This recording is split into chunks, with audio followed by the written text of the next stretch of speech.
Hordoftoota Oromiyaanis neetwoork akkam jirtu kuni koppii hubannaati. Koppii hubannaa kana wajjinan immoo tabsaa'ee dheeressaati. Torban lama dura yeroo aangawoonni EPRDF rasaasaa wal ta'anii wal galaafatan hedduutiyyuu ajaa'ibsiifamee hedduutu na'ee hedduutis immoo gadde keessaa lubbuu namoota baay'ee kanaan kan wal qabatuun.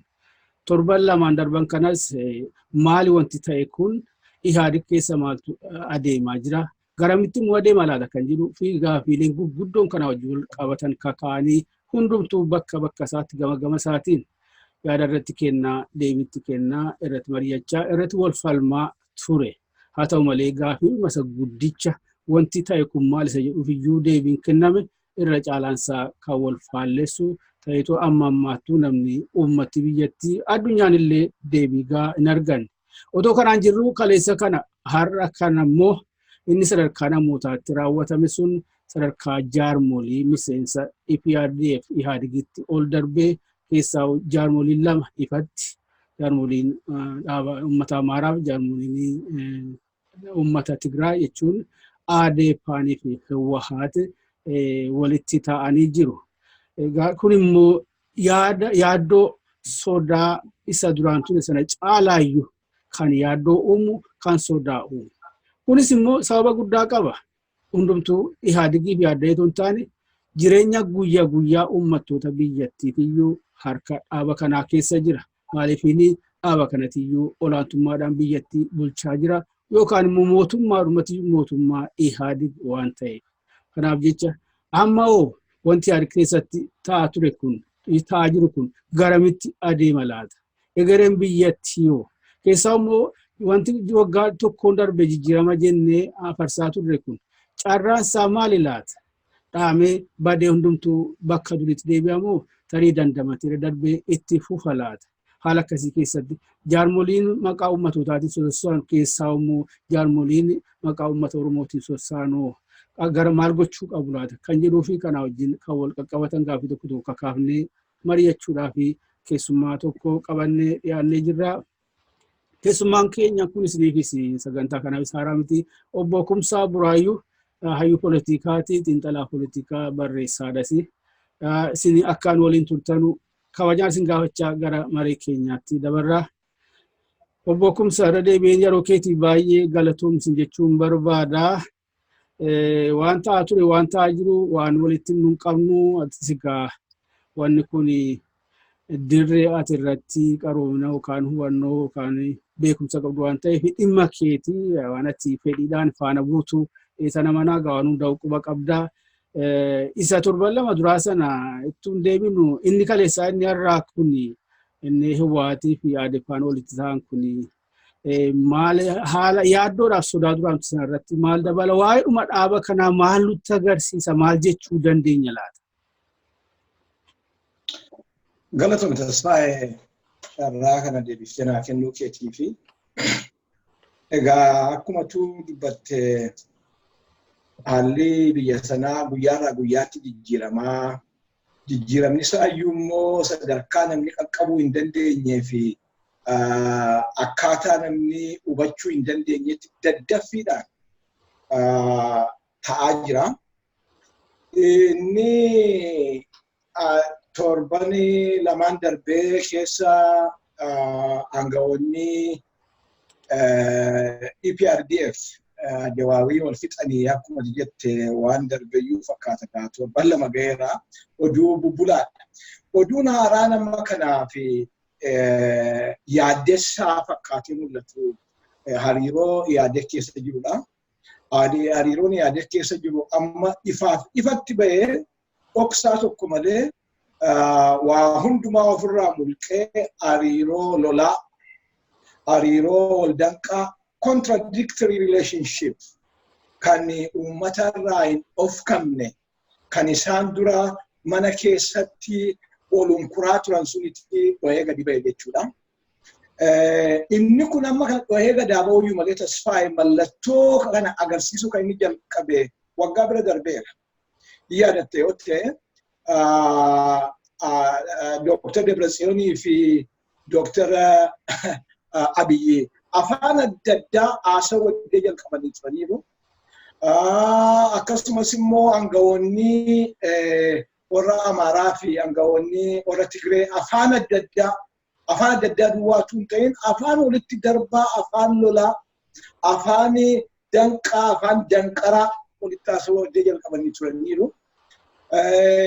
Eenyumayyuu dhugaatii deebifnee kan ilaallu ta'e guyyaadhuma gaafa jijjiiramni jedhame kun dhufe jedhameerraa jalqabeeyyuu lolli isaanii ifaatti mul'ate jechaadha. Maaliif yaadegi ofiisaa keessaa paartii tokko gadi baasee qopheessee qofeessee qofaa kaa'ee waraabeyyii guyyaa jedhee maqaa itti baasee ittiin wal arrabsaa ture. Yeqen jibochi jedhamee kan yaadattee yoo ta'e waggaa tokkoof kan deemaa ture TPLF jechuu isaaniiti natti fakkaata. Inni kun deemaa ture jechuudha. Waan deemaa ture kanatu amma du'aatii jeneraalotaa fi aangawoota naannoo Amaaraatti hojii ol qabatee egaati engaddaa yaadeg keessaati warri TPLF magaalaa isaanii Maqaleetti ol ga'anii haala amma Amaarri gama mirgaatti achi luqqeeffataa dhufeen kan isaanii timkitanyaa jedhan suni. Achi isaan liqinfamaa eeganii dhufe isaan wajjin hojjechuu hin dandeenyu ammaa booda yoo isaan dhiifaman gaafatan malee yaada jedhu akeekanii TPLF naan akka jedhu immoo warri Adaappaa immoo kan caaluyyuu walitti dhufeenya isaanii hariiroo isaanii kan madaammadii ishee balleessu ibsa hamaa kaleessa baasu jechaadha. Ibsi suni gadi baasee akka diinaatti TPLF akka diinaatti hojii diinaa waggaa 28 hojjetaa turan jedhu. Sabaaf sablammoota walitti naqaa turan jedhu. Uummata Itoophiyaa hidhaa keessatti rooraasaa rakkisaa cinqaa turanii jedhu. Egaati kana eega wajjin jedhanii booda deebanii akka dhaabaatti hojiin hojjetu gaaffiin jedhu namoota baay'ee keessatti kan hojii hojjechuu danda'u kan jedhu. Akkanatti fakkaatutti akkan dubbii kana jala bu'ee hordofutti akkan yaadeegiin waggaa 28tti beekutti yaadeegii hin jiru amma kana. Yaadeeg dhaabni jedhamu amma kana hin jiru. Yaadeeg amma kana kan jiru TPLF qofaasaa jira. Orri immoo dhaaba Amaaraa Adaappaa jedhan qofaasaa jira. Dhaabni immoo Oromoo bakka bu'a jedhu Odeeffaa jedhan qofaasaa jira. Orri gama kibbaa dorgommii aangoo biyyattii keessatti ta'u keessatti bakka guddaa fi mul'ataa hin qaban yoo ta'e illee isaan illee qofaatti jiru jedhee lamaan.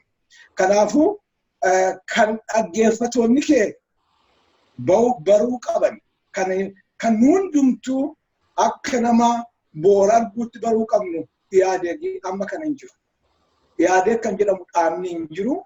Amma kan jiru dhaabota qofaatti faca'oo karaa isaanii daakkarani malee Itoophiyaa kan bulchaa jiru afaan tokkoon imaammata tokkoon yaada tokkoon poolisii tokkoon kan Itoophiyaa bulchaa jiru yaadeeg jiru. Yaadeeg nu beeknu sun du'eera amma gabaa siyaasaa keessaa ba'eera. Anis gaaruguma afaanuma keetii dhaga'uu barbaadeen malee egaa keessaa'onni Hewahaati amma Adeeppaan dhiifama gaafatutti waliin adeemuu hin dandeenye isheen jettu suni waan hedduu fe'attee kan yookaan immoo dhaamsa guddaadhaan loodid kan taateedha. Dugda duuba isaa immoo ilaalameyyuu jarri kun tarii waanuma duraanuu akka dhaabaatti ragaan kanayyuu carraa argatanii ifa baasanii laata. Otoo dubbannu haala kanatti gargaaraman dhimma mataa isaanii kan gaggeeffataa jiran hedduutu jiru yoo arganne tokkoon kakkaafna balaadhuma kana keessa gaagama kana keessa ajandaa mataa isaanii immoo kan uffataa jiran hedduu jiru. Kan biraa Obbo Kumsaa wanni amma yeroo ammaa kana jaarmolii ihaadii kana keessatti gaggeeffamaa jiru. Gaafii hedduun kaasaa isaa waanuma ta'e kana qofatu hin taane wagguma 28 darban kana maali kan ta'aa ture. Isa jedhu uummattoota Itoophiyaa miti addunyaan kan beeku kan quba qabu akka dhaabni ihaadig jedhamu Itoophiyaa bulchaa turedha waggaa 28 guutuu. Malee Hewwahaatiidha amma immoo PDO deepaadha wanni tokkollee hin jiru. Isa duwwaa miti waggaa tokko darbee kanayyuu muummichi ministeera mataan isaaniiyyuu dirreedhuma yookaan isteejima ijaajjaniitu jijjiiramni kuniyyuu ihaadigaawiidha. Yihi lawut ihaadigaawi no mun jedhanii sana qofa miti dabballoonni aangawoonni jaarmolii kanaa yookaan jaarmaa ihaadig kanaa hundi isaanii bakka jedhamutti yemmuu gaafataman yoo chaalenji ta'aman bakka bu'aa uummata isaanii bakka buutota uummata isaanii fakkeenya keessaa immoo karaa OPDO kaleessaa deepaarraatiin Kumsaa atis si mudateera ta'a yeroo aangawoota OPDOtiin isin ergamtuudha isin galtuudha isin maangoon qabdan maqaadha malee yemmuu jedhamanu warra akkas jedhuun kana si mudateera ta'a dhiphoodha isin dhiphina keessantu akka isin dubbachiisa. Nu malee nu gidduu garaagarummaan hin jiru. Naannoo keenyatti aangawaanni waan naannoo isaa Adepaanoo kan idin kaleessaa naannoo isaa waan akkas amma garuu wanti hundumtuu isheenumatti silaa utuqxe yaqanjii boochi. Sanumallee immoo ilaalle sadarkaa saamichaatiinis sadarkaa inni waan xiqqaadhayyuu lubbuun maan namaatti yoo dhufne ajjechaa raawwatamaa ture ukkaamsaa hidhanii gidirsuu. Naannoo isaatti keessaa kan dhimmi kun dhimma isaaniif ta'e bakka danda'anitti ofii bakka isaaniif hin danda'amnetti immoo yoo Hewwaatiin itti waammachaa fakkeenyaaf karaa pireesifaayinii kan argaa turre kan dhimma kana raawwachiifataa turan jaarmoliidhuma kan gola isaaniitti OPDO'n Odepaan Oromiyaa hedin Adepaan naannoo Amaaraatti Dawubis Boochiin warra leesana ala turan warra akka Afaarii fi Ogaadeen xiqqoo ishee amma tokko kan kallattiidhaan hin gaagaamne isa karaa saamichaa fudhan isa keessa qanjii bojjera sanaan jedhanu miyaatiin namuma waggaa 25 irraa beektu kan dakku daaraa ture har'a warra miliyoonaan lakkaa'ume ilaali eessaa ba'e kun yooma isaa ajjechaalee nuti jedhame isa saamichaa'oo kana jechaas kana dura fakkeenya kaasee Obbo Kumsaa fakkeenya gaarii Obbo Tarrafaa Qumbii mana murtii olaanaa mootummaa naannoo Oromiyaa keessa hojjetu itti gaafatamaa damee tokkooti. Tigreen tokko kan isaanii hojjetu waajjira sana keessa hin jiru. Eenyutu ragaatti funaanee kennee nama kana akka ajjeefamu taasise kan biraa hedduu lakkaa'uu danda'ama. Amma inni hundi isaaniitu Hewwaat qofatti quba qabu barbaadan kun maal jechuudhaaf Kumsaa? Waan uummatatti nuti tokkoon waliin biyya bulchaa dhugumatti immoo heera tokkoon seera tokkoon ajandaa politikaa tokkoon imaammata politikaa tokkoon maalirraa buufachuudhaaf isa tokko qofatti quba qabuun immoo egeree biyyattiitiif dhuguma nagaadhuma yaadame kana buusuudhaaf hin ta'a warra wataa turan kana haalanii kaadanii kan biraa qofa irratti dibanii bira darbuuf yaaluun kun maal keessaa buufachuudhaaf waan akkasii kun? Waan bal'aa kaafte. Wanti yaadee wajjin obbolaan yaadee TPLF wajjin yaadee warri uumanii yaadee wajjin jiraatan yeroo baay'ee rakkoodhuma jiru hundumaa paakejii godhanii walitti xaxanii walitti hidhanii TPLF laatanii fi badii waggaa 28 hojjetame keessaan harka qabnu kan harka qabu kan hojjete kan qabu TPLF kanaafi nuyi gama keessanii nu akka keessanuu miidhamaa turre sagalee hin qabnu turre humna hin qabnu turre jedhanii mala isaan ittiin uummatatti araaramuudhaaf yaadanidha. Inni kun garuu yaada malee uummanni Itoophiyaa walumaa gala Oromoonis warra isa bulchaa ture warra isa funaanaa ture, warra isa hiisisaa ture, hunduma isaanii beeka jecha. Maal jechuu barbaadeen? TPLF yaadegiin uumuu keessatti gahee leencaa qabaachuunsaa waan gaaffii qabu miti. Yaadegiin erga uumee booda immoo kan mallas irra deddeebee jedhu tokko yoo yaadate ta'e tasfaadha. Nuyi dhufnee biyya keessan isinii bushuu hin dandeenyu. Nuyi dhufnee ijoollee keessan isiniif abboomuu hin dandeenyu. Baajetiin keessan kunooti. Ijoollee keessanitti confidence ofirratti amantii dhabaniitu ijoollee keessanitti baajetii deebisaa ture jedhee waggoota duraa sana afaa keessa dubbataa ture jechuudha. Maal jechuu isaati? Biyya keessan bulchuudhaaf gaafatama kan qabu ilmaan isin keessaa ba'anii kan nu ijaarrannee isinitti bobbaafnee jechuu isaati politikaan. Kanaaf TPLF qofaatti gaafatama inni mataa isaatti baadhatee ittiin dararamuu danda'u tokko hin jiru. Gaafatamni isaan qaban kan walooti. Agartee saamichi ta'ee saamicha walooti. Of course TPLF irra guddaa saamuu danda'a, humna guddaa qabaachuu danda'a.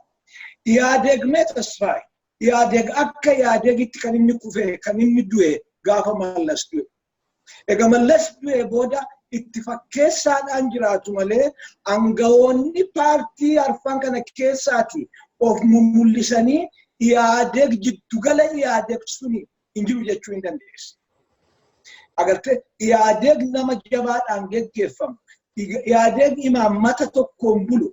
Yaadeg karaa tokko yaadamee seelii tokko jalatti ooloo hogganu suni tokko tokkoon kan inni humna dhabaa facaa ol fajoo ol lola kan isaan jalqaban egaa mallas du'eeti. Uummatatti kan inni gadi ba'e garuu egaa jijjiiramni kun dhufu utuu jijjiiramni kun hin dhufin egaa uummanni Oromoo protestii guddaa kaasee yaadegii kuffisuudhaaf egaa uummanni Oromoo fincileeti. Kana dura si wajjin haasofnee turre yeroo baay'ee. Rakkoon amma harkaan qabu kuni fincilli yaadegiin buqqaasuudhaaf ka'e sun karaatti maseenee hafuusaati. Fincilli suni TPLF kan inni buqqaasuuf ka'e. TPLF kun yaadegiin sirna bulchiinsa isaa biyya Itoophiyaa keessaa buqqaasee sirna nama dhaga'u, sirna saba dhaga'u. Sirna akkasii Itoophiyaa keessatti ijaaruudhaaf kan fincilli Oromoon waggaa lamaaf utuu walirraan kutiin adeemsisee sun jijjiirama amma jennu kana kan inni fideef. Kana keessatti gaati maal godhani? Egaa uummanni jabaataa dhufuusaa dhufe arganii. Egaa uummanni humna godhataa dhufuusaa arganii. Yaadegiin qofaatti seexan, yaadeg keessaati TPLFin qofaatti seexana godhanii achi baasanii luuk kan isin fixaa ture isaan kana. Kan isin ajjeesaa ture isaan kana. Kan warra keessan manaa baasee kan ijoollee keessan fixaa ture isaan kana jedhanii qubatti qabuu jalqaban jechuudha. But the fact is not that. Kan biyya Itoophiyaa darara keessa jiraachise dhaaba yaadeg jedhamu kana. Dhaaba yaadeg jedhamu keessaati Adaappaan warri kan Amaaraa qaama tokko. Odeeppaan qaama guddaa tokko. Biyya Oromoo keessatti ilmaan Oromoo dararaa guddaaf kan kennu. Qe'ee Oromoo kan diige. Abbootii Oromoo kan boossise, haadhotii Oromoo kan mancaase, kan qe'ee keenya balleesse Odeeppaadha. Kan amma Odeeppaaf hin jedhu kan kaleessa OPDO ture. Kanaaf Debratsiyoonii fi Abbaay Tsahaayi waatti quba qabuuni rakkina kana jalaatii isaan baasuu hin danda'u. Waanni namni barbaade olii gala jijjiirama sirna yaadeg bulchuuti. Sirna sana keessaa immoo qooda kan qabu hunduma isaaniiti. Addatti immoo biyya bal'aa, baajetii bal'aa, saba bal'aa kan geggeessaa ture. Yookiin immoo nan geggeessa jedhee kan dirqama itti fudhachaa ture.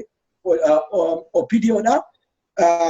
Dhumii qe'ee keenyatti ta'eef, obbolaan keenya dhumaniif, biyya keenya manca'eef, qe'ee keenya badeef gaafatama guddaa kan qabu ODPdha. Kan amma ODP jedhee of waamu, kan gaafa duraa immoo OPDO ta'ee sirna yaadeg kan TPLF itti abbaadha tajaajilaa ture sana jechuudha. Kanaaf walumaa galatti amma kana amma arra adifate naati haasofnu sirnichi olitti isaanii dhusuni caccabeera. Paartiin sun immoo arfan isaanii jiru. Isaan amma caccabaa sirna sanaa olitti hodhanii deebanii bara bulchiinsa isaanii haaromsuudhaaf abbalaa jiru. Uummanni Oromoo fi uummanni Itoophiyaa yeroo kanatti lakki isin maandeetiin keessa dhumeera ofii keessaniyyuu diigamtaniittu sirna bulchiinsa biyyichaa harkatti gashitanii harkatti galfattanii biyya oofuudhaaf dandeettis dirqamas mirgas ittiin qabdan jedhee uummanni Oromoos uummanni Itoophiyaa guutuunis kana sirnicha jala dhaabachuu qaba. Waan kana keessaa waggaa tokkoon darbe kana akkuma tuquma qabdu Kumsaa yoo namni haqa dubbachuu barbaade akkuma samma jennee kannellee haqa dubbachuuf yaalame waan haatiif falmamu fakkaatameetiyyuu keessaa'uu uummatoota gaafii mirgaa gurguddaa kakaasaa jiranuu fi jaarmolii maqaa uummatoota kanaatti sosso'anu kana dhaaba Hiwaat kanatti hidhuuf yaalii guddaatu godhamaa tureettis jira. Kunis akkasitti fudhatamuu danda'a. Garuu sababa lama qaba kana kaasee fi tokkoffaan keessaa'uu hidhina adeeppaa kanatti ibsa isaa keessatti wanti inni ifatti irra deebii lafa kaa'e tokko yakkamtoota guurrattanii maqaleetti galtanii isa tokkodha. Yakkamtoonni akkamitti isaan keessa qofata gaafiin guddaan isa. Yakka waliin dalagaa turanis tokko qofa irratti dibu kan biraa immoo kanumaa wajjin wal qabatee waa'ee jijjiiramaa waa'ee biyya dimokiraatessu waa'ee haqa fiduutu dubbatama. Kunis kan ta'uu danda'u bakka abboomiin seeraa itti mirkanaa'etti isaanuu deddeebisanii nutti Obbo Kumsaa civilized world jiru kun maal jechuudha abboomiin seeraa feeraa dhugoomee jechaadha. Kanaafuu bakka yakki irra diddibamee irra darbetti bakka yakkamaan yakka dalageef adabbii isa ga'u seeraan hin argannetti bakka warri immoo miidhame lubbuun qaamaan qabeenyaan miidhame remedy compensation bakka arganne hunduu ifatti ba'ee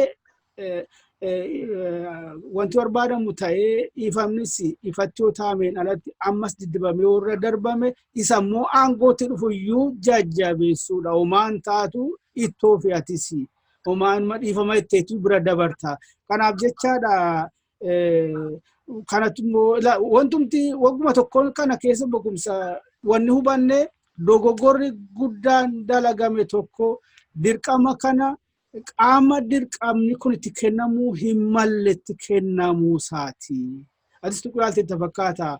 Dhaabni kun karaa dhumarraa maquu qaba ture.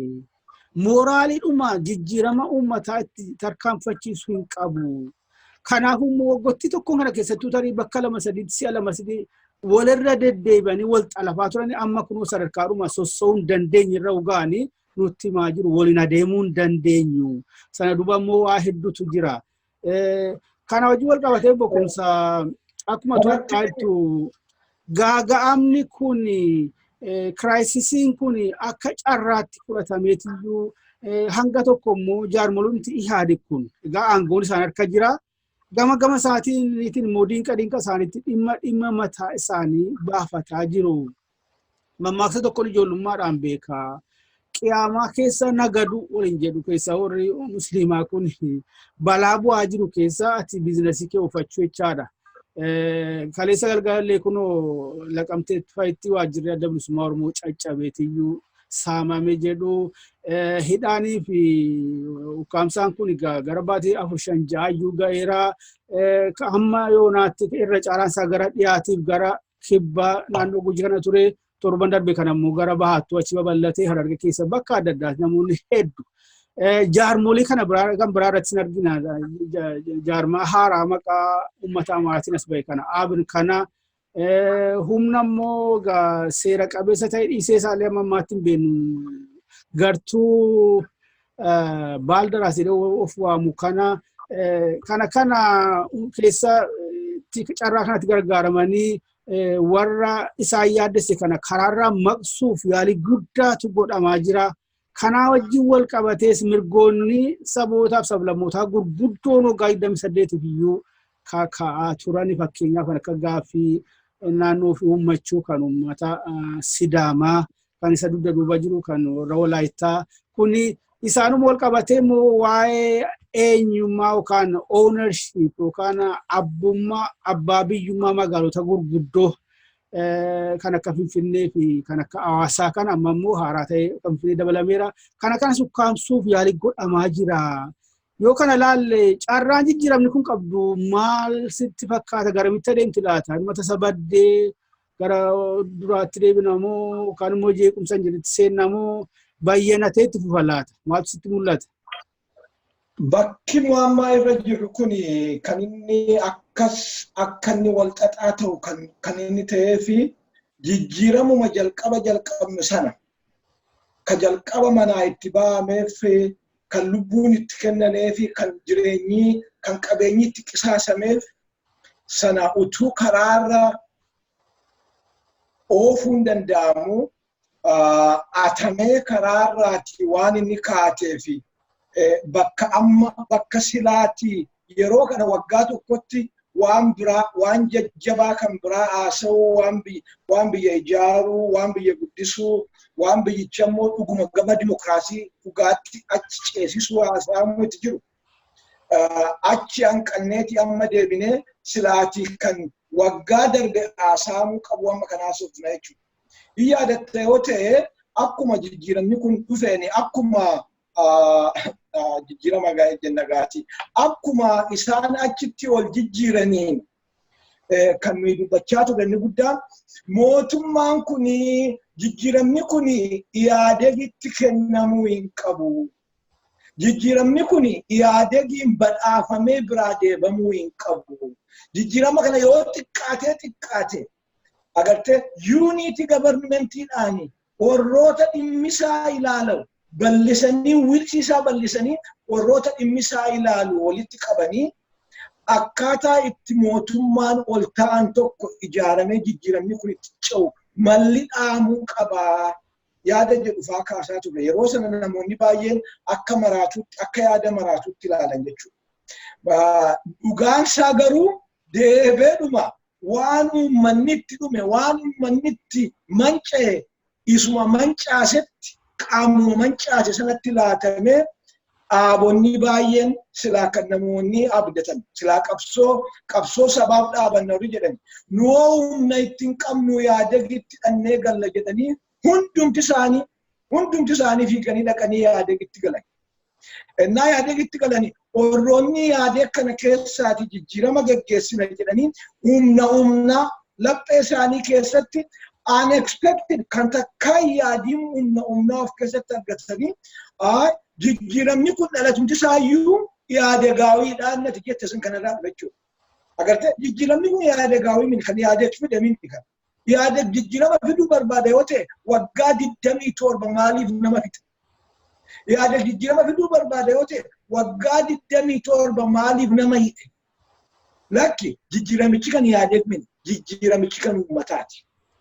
Jijjiiramichi kan obbolaa keenya dhaqanii dhiigni isaanii agartee asfaaltii irratti dhangala'eeti.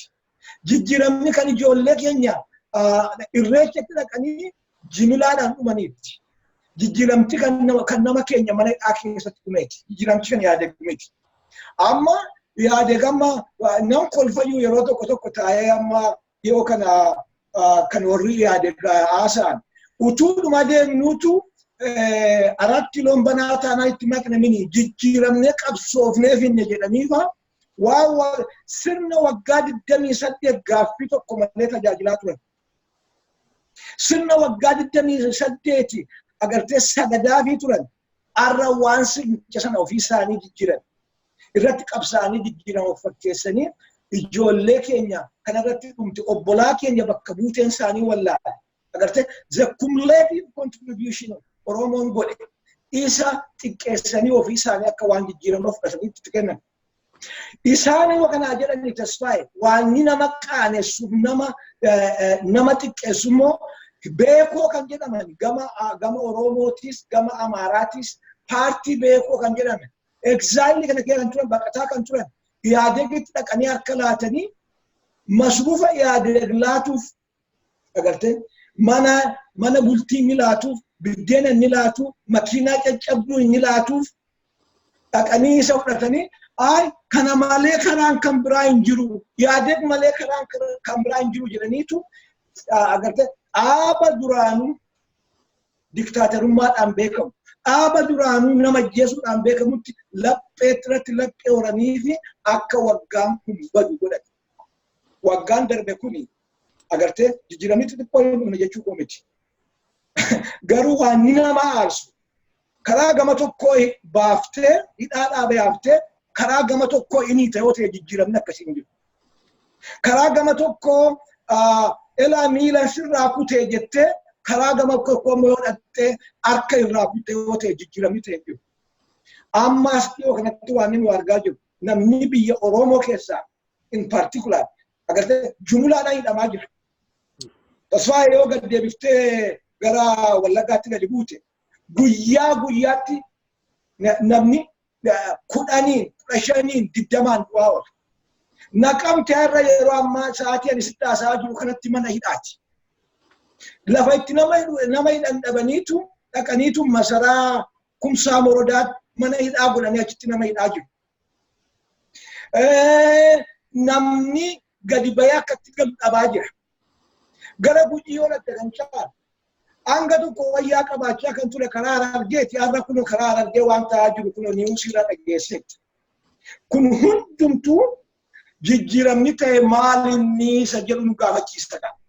Agartee despite agartee ijoolleen diaasporaa kana keessatti isaanii dorgomaa laatanii fi jijjiiramni dhufeera jedhanii gurra nu cufanirraa kan hafe jijjiiramni qabatamaadhaan biyya sana dhufe maali? Agartee isa kaleessa inni kaleessa ajjeefame balaaleffatame inni har'a ajjeefamu maaliif akka waan aagateetti ilaalame? Ajjechaan har'a maaliif hojii aagaa akka hojii gaariitti fudhatame? Kun jijjiirama jechisiisaa? Kun jijjiiramni ta'e hin jiru jechuusaa jechuudha. Gama kaaniin uummata Oromootti immoo aduma isaa itti caala. Okay. Waggoota 27 darbani uummanni Oromoo of course addatti ari'atamaa ture kana si wajjin haasa'an ture. Addatti ari'atamaa ture. Hanga tokkollee isaan kaan iyyuu hin makata ture. Amma garuu yeroo ammaa kanatti humni ani jijjiiramaan geggeessa jedhu lafti inni bulchu biyya Oromoo qofaadha. Gandi humni amma jijjiiramaa geggeessa jedhee 4 kiiloo jiru bulchu yoo jiraate naannoo Oromoo qofaadha. Biyya Tigraay hin seenuu hin dandeenye kana haasofnee ture. Tigraay mee kottu asiiqiitii Getaachoo Asaffaa qabuuf yaalii ittiin jette. Kottuuti asiiqiitii Getaachoo Asaffaa qabuuf yaalii gaafas ilaallaa. Humni kun hin dhiisa jechaadha. Naannoo Amaaraa keessatti waan ta'e agarta. Agartee orroonni agartee fixaaleeyyii ta'an leellistoonni waan dhimma Oromoo irratti waan isaan godhan. Naannoo Wallootti uummanni Oromoo Walloo jimilaadhaan ennaan ni dhumu. Namni abbaa tokko haa jedhee dhaqee itti dubbate jiru. Gandii hidhamaa jiru. Gandi isaan mo'an. Gandi isaa itti mootummaa qabani. Naannoo Oromiyaa qofaadha. Oromiyaan addatti miidhamaa jirti jechuudha. Kanaaf all in all innaa ilaallee yaadek completely collapse godheera. Mootummaan yaadek hin jiru. Amma mootummaan jiru mootummaa dhaabota adda addaa biyya hirattanii ta'anidha. Mootummaan jiddu galeessaa inni kaleessa ani yaadek jedhee uummata biyyaatti himee anatu imaammata si baasaa anatu kunoo falaasama kanaan si geggeessaa dinagdeen kee kana fakkaatanii jedhee uummatatti himaa jiru har'a hin jiru. Har'a hin jiru. Kanaaf har'a kan jiru OPDOti jira, Baadenitti jira, TPLF jira. Isaan kun qofaatti biyyattii hiratanii akka garaa isaanii haayii tokko malee mootummaa jiddu galeessaa hubannoodhaa fi dandeettiidhaa beekumsa mootummaa jiddu galeessaan ala except Oromiyaa of bulchaa jiru jecha. Kuni dirreetti waan mul'ataa jiru. Amma beektee Dr. Abiyyi fi Obbo Lammaa jaallatte dhugaa kana dhoksuu hin dandeessu.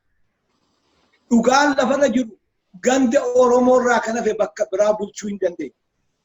Humni jijjiiramaa kun ganda Oromoo malee bakka biraa dhaqee hay jedhee abboomee bulchuu hin dandeenye.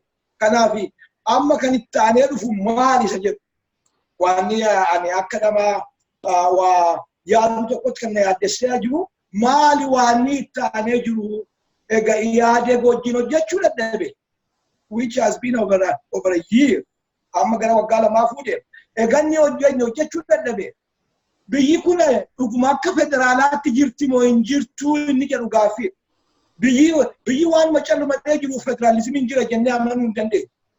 Agarte federal policing yoo dhaqee wanjaleenyaa bi state kan biraa keessaa qabuu hin danda'u ta'e mootummaan itti ajaju yoo qabuu hin danda'u ta'e waan inni godhu calluma jedhee baajetii kadhatee dhaqatee isaanii laachuu qofaa yoo ta'e biyyi jira biyyi walitti jira federal statein functionii godhaa jira jechuun nama dadhabsiisaa jechuudha.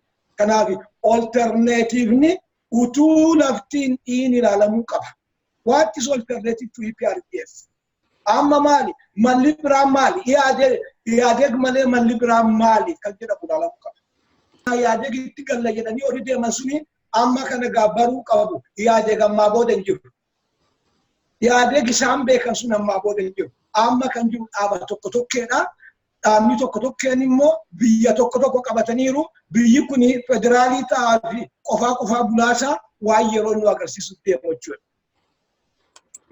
Gaariidha waa'ee galatoomii daasporaa waan jedhu tuqxeetii yoo ana yaadachiifte tokkoffaa humni daasporaa kun keessaa waan waggaa tokkoon darbe kan hojjete jedhamu keessaa tokko ololuma hundee hin qabne akkasii kanaan addunyaayyuu ilaalcha isaa gara dabsee kan amma biyya bulchaa jiru mootummaa Oromooti jedhamee akka fudhatamu biyya keessattis kana guyyaatti dhageenya maal deemanii amma jedhamu Oromoon olaantummaan aangoo waan fudhatee bakka hundattuu olaantummaan Oromoo akka raggaa'u akka mirkanaa'u irratti hojjetamaa jira waan jedhamu tokko duubatti deebinee olaalle immoo gaasaa amma kaasaa turre kan Oromoo isa durii caalaa kan ammaatu malee wanti jirame hin jiru.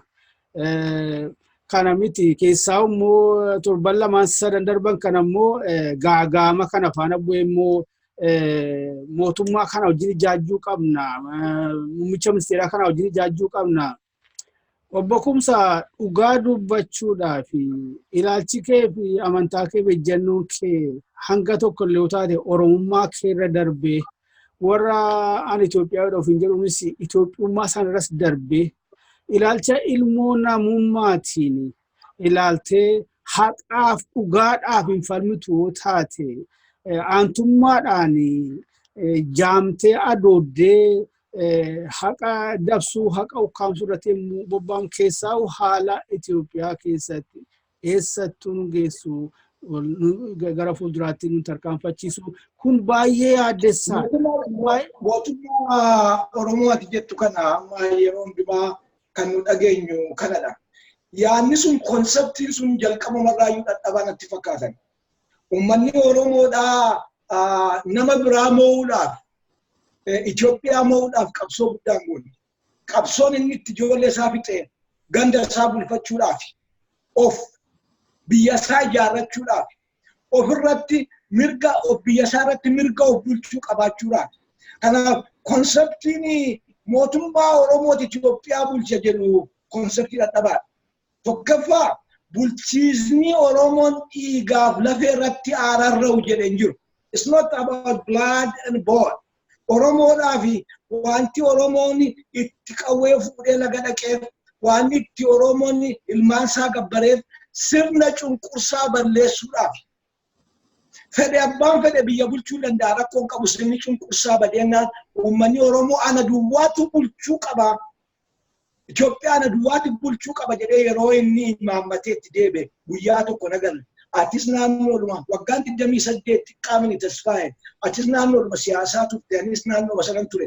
Gaafni Oromoo yoo nuyi biyya Itoophiyaa bulchina ta'e malee hin balleessina jedhee ka'een jiru. Kanaaf konseptiin amma Oromooti biyya bulchaa kanaaf Oromoo yeroo kana jabaannee hojjechuu qabna jedhanii itti iyyan sun inni dhugaa miti. Oromoo waan biyya bulchee min kan nuyi jabaannee hojjechuu jiru.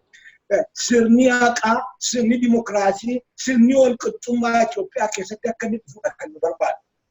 Kan qabsoon Oromoo manaa baheefis kana. Kanaafuu mootummaa Oromoo inni jedhamu kuni dogoggorsaadha. Waan agartee akka namni emotionalize ta'e gaaffii tokko utuu hin gaafatiin humna jijjiiramaa ofiin jedhee sagantaa jijjiiramaa kan hin qabne humna jijjiiramaa ofiin jedhee deemu kana akka namni gargaaruuf kan abbalamedha malee kan dhugaadhumatti waan addaa amma kan seenaa Itoophiyaa keessatti dhalate waan ta'e namin maaliif jedhe yoo Oromoo tasfaa'e Mangistuu Hayilamaariyaam Oromoodhaan quba qabaadha. Gar tokkoon isaa Oromoo. Yoo Oromoo Haile Sillaaseen Oromoodhaan quba qabaadha. Yoo Oromoo Haile Sillaasee kan dhaqee aangoorraa fuudhe dabalaa isaa Oromoodhaan quba qabaadha. Tafarii Bantii Oromoodhaan quba qabaadha. Agartee baay'een isaanii Oromoodha. Waan akkasii konseptiin Oromooti biyya ammuma kana Oromoon ammuma yeroo jalqabaaf gara aangoo dhufe inni jedhu kun konseptii dadhabaa agartee seenaa keenya seenaa political history Itoophiyaa keessa jiru kan akka gaariitti hin beekini. Agartee isaanu jedhaniiru kitaabonni baay'een jedhaniiru ijoollee Oromooti kan jijjiirama adda addaa Itoophiyaa keessatti kan qooda olaanaa kaffalaatti jechuudha. Kanaaf akka namaatti Oromoon bulchiinsa 4 kiiloo keessaa dhibee hin beeku. Dubbiin sana min garuu jijjiirama sirnaa hin finne. Jijjiirama Oromoo tajaajilu hin finne. Jijjiirama Oromoo aangeessu hin finne. Jijjiirama Oromoo abbaa biyyaa isa godhu hin finne. Kanaaf qabsoon Oromoo aggaammatee ka'e. Qabsoon Oromoo inni aggaammatee manaa bahu jijjiirama hundi akkasii kana fiduu manaa bahe. Ammallee jijjiiramni sun dhufaa waan hin jirreef wanti nuyi agartee jaroota ammaa kana namoota hundumaa Oromoo naannoo siyaasaa turanirraa adda goonee ilaalluuf anaaf akka politikaatti naaf galu dadhabaadha. Konseptiin sun illee dadhabaadha. Kana akkasitti utuu hubannee barbaachisaa jennee yaadda. Haa ta'u malee waa tokko ni sitti himuu barbaachisa. Waggaa kana guutuu waan tumtii ammumtii amma jijjiiramte kuni akka waan qabatamaatti isheen darbituuf tattaaffii godhaa ture uummanni Oromoo. Waan qabatamaa sirna qabatamaatti akka inni darbuuf. Anillee abdii guddaa qabaachaa ture jechuudha waan jijjiiramni kun dhufu. Garuu yaaddoo keenya himnee jedhamtu manni dhufiin luk wanti kuni waan itti dadhabame waan itti du'ame yaadeetti kennine yaadeetti callumannee kennine kun rakkoo qaba jennee naa dubbataa turretti ijoolleen isaan biyya alaa keessatti diiyaasporaatti bobbaafatanii akka waan hundumtuu agartee harka Oromootti galee fakkeessanii kana irratti nu jala dhaabbachaa turan jechuudha. Amma gaati dubbiin tokkoonuu baramaa argamaa dhufeera. Serious discussion ta'uu kan qabu mooraa Oromoo, mooraa Itoophiyaa guutummaatti. Yaadeg functionii godhaa hin jiru, yaadeg akka dhaabaatti hin jiru, what is the alternative? Maalli jiru maali amma? Isa gama anu gara sanatti akka deemuun barbaade adaadaa koo tokkotiyyuu of jedhan koof jedhan jetti. Gaa haalli waliigala biyyattiis gaa uummanni keenyas biyyi keenyas keessa waan ta'eef nu yaachisaa karaa sana akka sana inni irraa mee gara keenyattas deebinee dhimma isa kan uummata keenyaa immoo haa ilaallu. Kanaaf isa gaa sababa gurguddaa hedduu jira obbo Kumsaa. Inni tokko isuma ammaatti irra deebitee jette haala ihaadiktuyyuu waanuma badee dhabame yoo ta'u baatellee waan baafne kan hin sochoone function kan hin goone ta'uu isaatii ifatti mul'achaa jira. Ibsa jarri kun walirratti baasan sana yoo ilaalle jarri kun dhaqanii wal gahiidhaaf galma tokko keessa yoo ta'an maal wal godhuu laata isa gaafa dhugaa dubbachuu fi wanni mallee akka dhalatutu namatti mul'ata tarii gaa hidhannoo walirraa hiikanii yoo wal gahis naman jechuudha malee wal gahiirumayyuu amma kana booda waliin taa'u laataan gaaffii guddaadha. Tokko kana kan nu yaaddeessu waa'ee uummata keenyaa biyya keenyaa inni lammaffaan eenyuun caalaa jijjiirama kanaaf kan wareegama kaffalee haala mo'omte kana fidee hundumtuu immoo bakka suuqa yaa'ammatti burraaqu kun dhiiga ijoollee Oromootiin wareegama guddaa itti kaffalame. Kanarraa ka'uudhaan haala babbadaa akkasii kana keessatti uummatichi keessaa immoo jaarmoliin maqaa uummata kanaatiin sochoosaa jiran kun maal gochuu qabu? Tarii wanni kun irra deddeebi'ameera. Haa ta'u malee sobnuu yoo irra deddeebi'amte dubbatamte dhugaa fakkaatti. Fakkeenyaaf akka saamicha mana baankii dhaabaa irratti dibamu kana fudhachuu dandeenya. Mee irra deddeebi'ame yoo ka'e tarii gurra lixataa maaltu ta'uu qaba? Maal gochuu qabu? Humnoonni kun xiqqaan isaanis guddaan isaanis tarii isaa maqaa Oromootiin Ihaadig keessa jiru kanas dabalatee isa aangoo qabamu kana dabalatee isayyuu immoo yeroo ammaa kana haala kana bakka carraatti gargaaramee immoo warra sodaa irraa qabu kana irratti xiyyeeffatee jiru kana maal godhamuu qaba? Ta'umalaan as deebi'aa deemu bifa hedduu qabaachuu danda'a tasfaayi. Akkaataa hubannoo keenyaa fi haala naannoo sanaa irratti hirkata jechuudha. Ta'umalaan inni gadheen inni the worst scenario. Ta'umalaan inni gadheen mootummaan jiddu galeessaadha. Abboommii biyyichaa guutummaatti yoo dhabee biyyattiin gara kufaatii waliigalaatti deemti jechuudha. Inni kuni the worst, inni kun sagalee nama tokkoofuu kan gargaaru miti. Dhaabota amma ija walitti baasan gamaa gaman dhaabanii diddiimtuu walitti agarsiisan sanaaf filleen gaarummaa guddaa hin qabaatu. Wanti ta'uu qabu inni guddaan kana hanqisuudhaaf tattaafachuudha. Kana yaadee ofiisaa hanqisuu hin danda'u. Wanni dhaabonni Oromoo ta'e dhaabonni Itoophiyaa keessa jiran beekuutti jiran yaadee lammaffaa kana agartee disaasterii kana qofaasaa hanqisuu hin danda'u. Already disaasterii kana keessa buuseera. Kanaaf yoo TPLF ta'e biyya semi independent ta'e akka qabuutti of ilaalaa jira. Waan isaan jedhaa jiran irra guddaan isaa biyya kan isaanii dhuunfataniiru Itoophiyaa immoo akka qixxeetti ilaalu. Kun mataan isaa dadhabinsa Ihaadig yookaan immoo mootummaan yookaan immoo hoogganni Ihaadig nan bulcha jedhu dadhabinsa inni agarsiiserraa kan maddeedha. Kanaaf haalli amma TPLF Tigraayin qofaatti qabatee Itoophiyaa immoo dhufee wajjin sheerii gochuu barbaadu suni haala hamaa haala dhorkatamuu qabu jechuudha. Haala kana yoo Tigraay independent state yoo ta'e waan biraati yoo immoo federal state taate akka federal state'itti seera jala hooggana biyyattii jala buluudhaaf danda'u itti jiraachaa. Isa kana yeroo lama sadii haasofneera. Tigraay ganda dhaqanii itti agartee yakkamtoonni itti dhokatan ta'uu itti jiru. Baardaar ganda dhaqanii yakkamtoonni itti dhokatan ta'uu itti jiru. Yoo akkas ta'e federal state miti jechuudha. Yoo biyya federaaliidhaan bultuun ta'een biyya mataa isaanii danda'an biyya ollaa ta'anii Itoophiyaa irraa jiraatan jechuudha. Kanaaf kana hanqisuudhaan maal gochuu qabna inni jedhu yaadamuutu jira. Ihaadig ammoo Dr. Abiyyiif hojii jabaatu beekama. Dammaqaadhaa fi Debresiyoon jidduu taa'ee kanuma araarsuun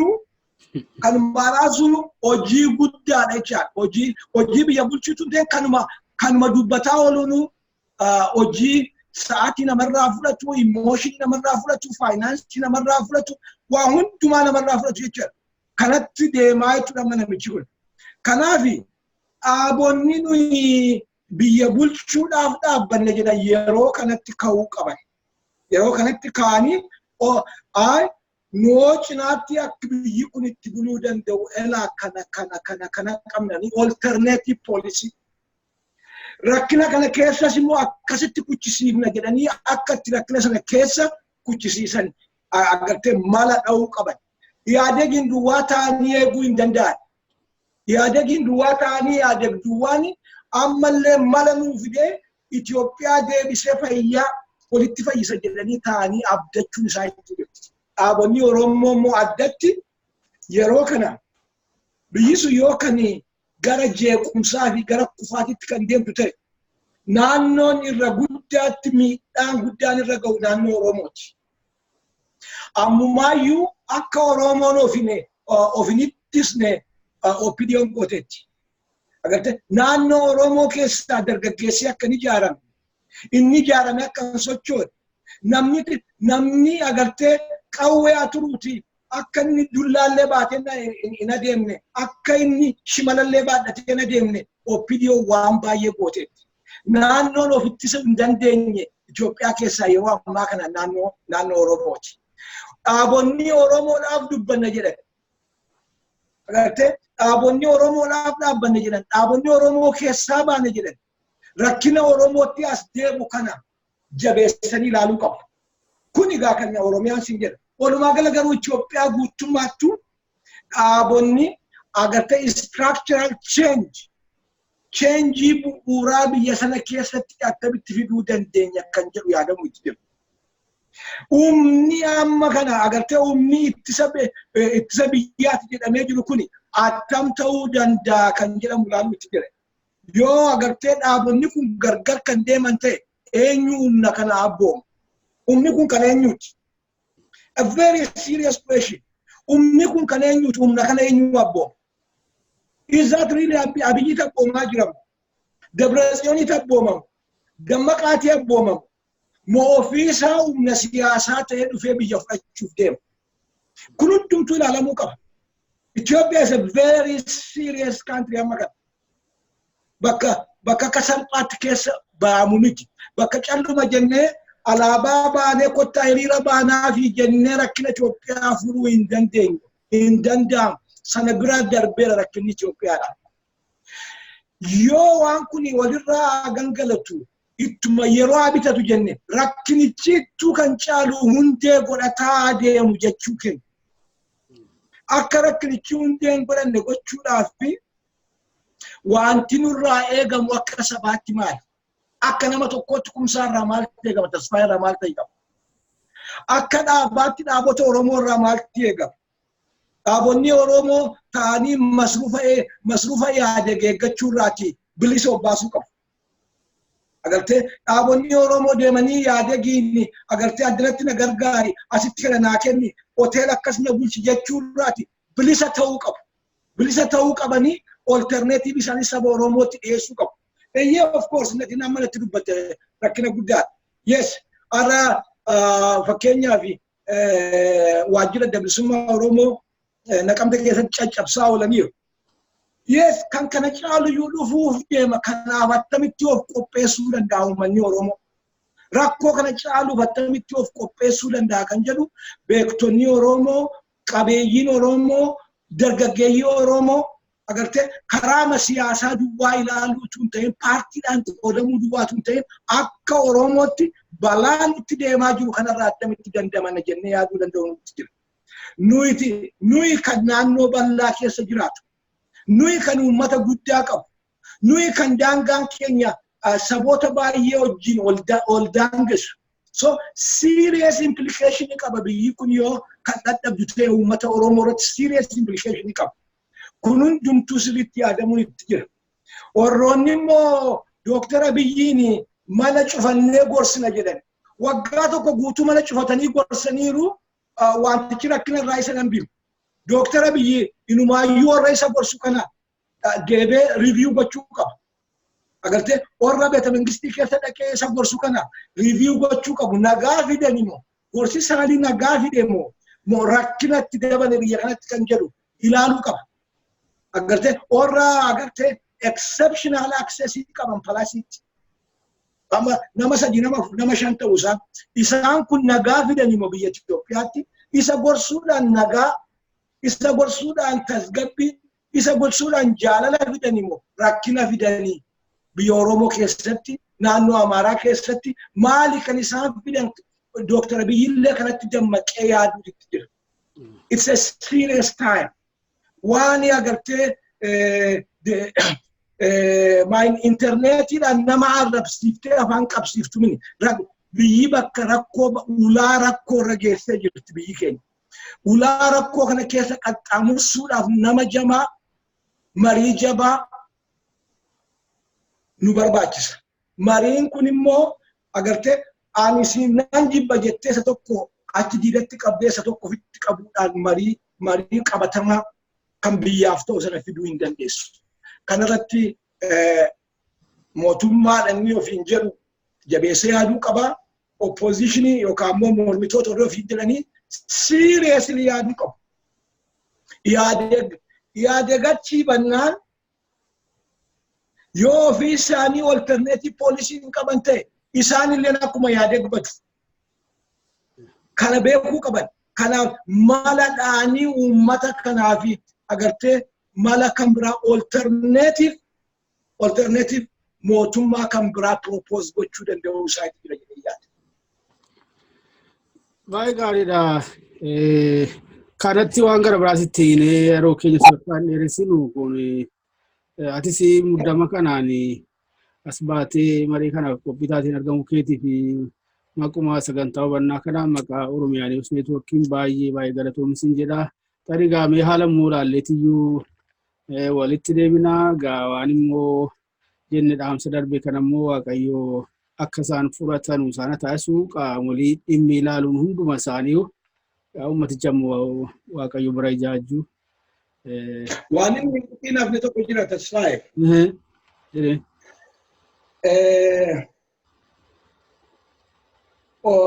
Orri opiidiyoo odeeffannoo ofiin jedhan kun isaani waan tokko akka isaan jira muranii baranii dhaamsa obbolummaa dabarsuu fi barbaada. Yeroo kanatti akka uummata Oromoo kan hidhaa jiru hin jiru. Kuna naanna yaaddeessa. Uummanni Oromoo uummata Oromoo deebisanii hidhaatti naqan. Anaalojii irraa itti gaafatamaan waa'ee nageenya isaanii dubbate tokko Ababaa Garassuu kan jedhan tokko. Ijoollee Oromoo qabee hidhaatti naqeetu har'a BBC tennaa dubbatu maal jedhaa? Booji'amtoota jedha. Kuni kan Amaarri zemen tashagarii kan jedhu rakkoo akkasiidha. Sanyiin Ababaa Garassuu Ordin isaatti dhimma ba'an ilmaan Oromoo qabanii dhaqatanii hidhaatti naqanii ajjeesanii booji'amtoota jechuun agartee qiimii dhalootarraa dhalootatti darbu Oromoo keessatti horaa jiru. Kan dhalootarraa dhalootatti darbu. Mucaa keeti lagaatiin waraanaa jira jedhanii abbaa dhaqanii qabanii reebuu dararuu cinqitti buusuun agartee haaloo dhalootarraa dhalootatti darbu dhaloota Oromoo keessatti horaa jiru. Oppidiyoon serious rakkina uumaa jirtu kana beekuu itti jira. Uummata Oromoo jidduutti agartee haaloo daddarbaa ta'e haaloo dhalootatti darbu uumuurraati of qusachuu qabdi. Yeroo ammaa kana uummanni Oromoo rakkoo guddaa keessa jira. Rakkoo kana keessatti immoo kan naqe inni guddaan Oppidiyoodha. Oppidiyoon kana seriously think gochuu qabdi. Itti teessee yaaduu qabdi. Naannoon kan biraa hidhamaa jiru. Tigraay keessaa kan hidhamaa jiru yoo jiraate 10% ta'u. Amaara keessaa illee kunoo kan engadda gumuuziin dhaqanii fixanii limgodhanii dhufan. Ammiidhamen jiru, nammiidhamen jiru. Kan Walloo fixe ammiidhamen jiru. Ganda Oromoo qofaatu biyya hidhaa ta'ee jira. Kuni cubbuun isaa xoofoo guutuu dhangala'aa jira. Saba Oromoo keessatti jibba daangaa hin qabne uumaa jira. Kanaaf Oppidiyoon dhuguma Oromoo keessaa baatee Oromoof dubbatti yoo ta'e hidhaa kana gabaabsuu qabdi. Miidhaa uummata Oromoo irratti adeemsisaa jirtu kana dhaabuu qabdi. Dhaabota Oromoo akka isaanii agartee bilisummaadhaan hin sochoone kan godhaa jirtu kana dhaabuu qabdi. Naannoon Oromoo akka inni nagaa argatu karaa gama isaanii of qopheessuu qabu. Agartee afaaniin dimokiraasiin afaaniin qofaa miti kufaatii yoo uummanni si dide aangoo dhiiftee sokkuudhaaf of qopheessuu dabalata. Oppidiyoon kanaaf of qopheessuu qabdi. Kana hundumaa caalaa immoo aangoo caalaayyuu balaa Oromootti dhufe kana jabeessitee arguu qabdi jedhee yaada. Kanaaf beektonni Oromoo, maanguddoonni Oromoo, barattoonni Oromoo OPDO irra pireesharii kaanii ijoollee Oromoo, namoota Oromoo, abbootii maatii hidhaa jiran kana yeroodhaan akka OPDO'n hidhaa keessaa baaftu dhiibbaa irratti gochuun barbaachisaa jedhee yaada. Baay'ee galatoomii wayyuu na yaadachiifte OPDO'n uummata Oromootiif quuqama qaba yoo ta'e 1993 yeroo adda bilisummaa Oromoo mana maree keessaa reefuu baay'ee sana namni tokko OPDO keessaa ganeetiyyuu gara biyyoota ollaa kanatti achi bahee reediyoo tokko irratti ibsa kennaa waamicha dabarsaa ture. Namni kun amma lubbuudhaan jira jedhan amanaa obboleessisaa battala sanas aangawaa guddaadha OPDO keessatti miseensa koree gidduu. Namni kunis immoo yeroo muraasaaf biyya bahee amma Dr. Abiyyi kanatiyyuu dhaqee fidee biyyatti galee jira bakka isaa deebi'uun oolu akkuma amma namicha maqaa dhooftee kana babaa garasuu kana innis tarii aangoo hin argatiniin ooluyyuuti. Nama kanatiyyuu ibsa kenne sana keessatti as deebisee waamicha godha warra OPDO'ti. Gaagaama sanatiyyuu 93 suni gaasa bara Oromoon kumni 20 tokkicha guuramee hidhame sana faadhaa ajjechaa kaamsanii dhabamu warra amma irraatti hin argamne jira beektaatis. Waamicha dabarsaa maal jedha waan ammaatti sammuu keessa badu dide yoo dhugaa handhuura Oromtitti irraa cittee baate ta'e jedha. Dargiitti galuu mannaa jenneetiyyuu jara kana wajjin turuu filanne. Irra caalaan isaanii gaabooji'amtoota. Yoo dhugaa handhuura Oromtitti cittee baate ta'e. Har'allee waamichi kun akka malee maaliif akka salphaatti salphifnee yoo keenye haalli amma haala 93 sana ta'aa jira uummata Oromootiif. Bara jijjiiramaa guddaadha. Duula guddaa irratti banamee jira. Haalaan nama gaddisiisa. Waaqayyo qalbii ta'uu jenna. Amma irra deebiitanii yeroo keetiif baay'ee galatoomsiin jedha nagaa ta'e. Ajjeesi mirgaan galii qeerranoof galii diinaaf gara laafini sodaatini rajeduu galii. Ajjeesi mirgaan galii qeerranoof galii diinaaf gara laafini sodaatini rajeduu galii.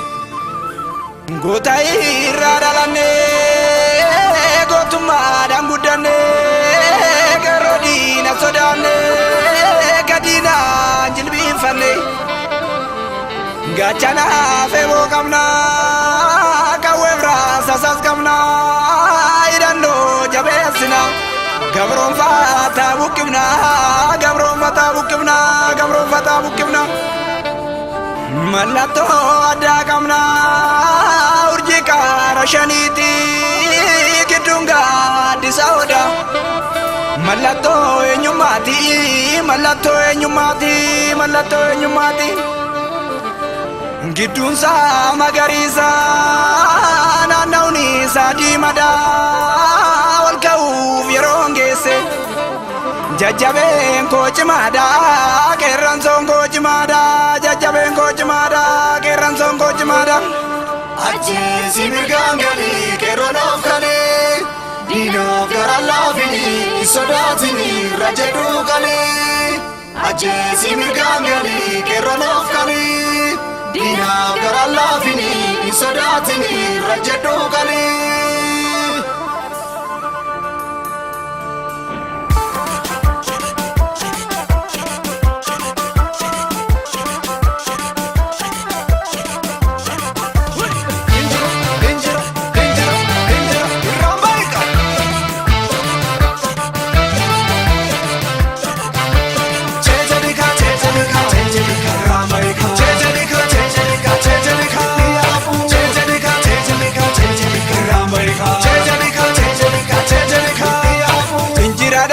Jajjabeni bubulana baase begadeni inkenu daloni biya basa le jarkadu amor kurasasa.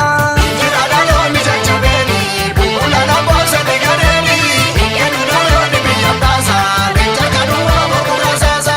Bobo kisa jira keroni gumada basa jajjabeni.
si hundeen bukkisi akka hin hafne iddishi irree tokkummaa cimsinaa gamtoomne tokkoomne diina bukkifna tokkoomne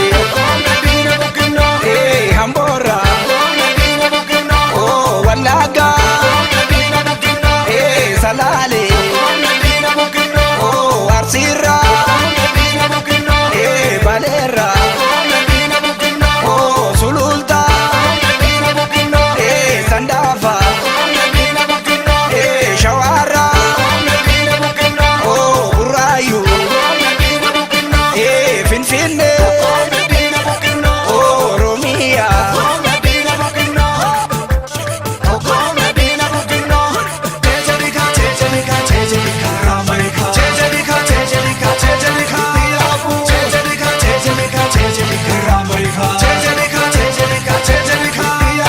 injira dhaloonni jajjabeeni bubbulaan abbaaf sete gadeeni inkennu dhaloonni biyya baasa leejarka du'aa morku rasaasa injira dhaloonni jajjabeeni bubbulaan abbaaf sete gadeeni inkennu dhaloonni biyya baasa leejarka du'aa morku rasaasa bobokkisaa jira qeerrooni gumaata baasa jajjabeeni inteenye arra siffiniinsa akkuma kaleesseetti gadeeni bobokkisaa jira qeerrooni gumaata baasa jajjabeeni inteenye arra siffiniinsa akkuma kaleesseetti gadeeni dandiire raasafisa deemu aduun osoon hin karaatti of beekte biyya gadhiiftu jarreen garaan keessa qoraanti firuma ofirreeffatti haamtu duraan illee fira waldaala kophaan loluun taphanuun baasu gamtaan loluutu irra caala gamtaan loluutu irra caala cimnee loluutu irra caala gamtaan loluutu irra caala cimnee loluutu irra caala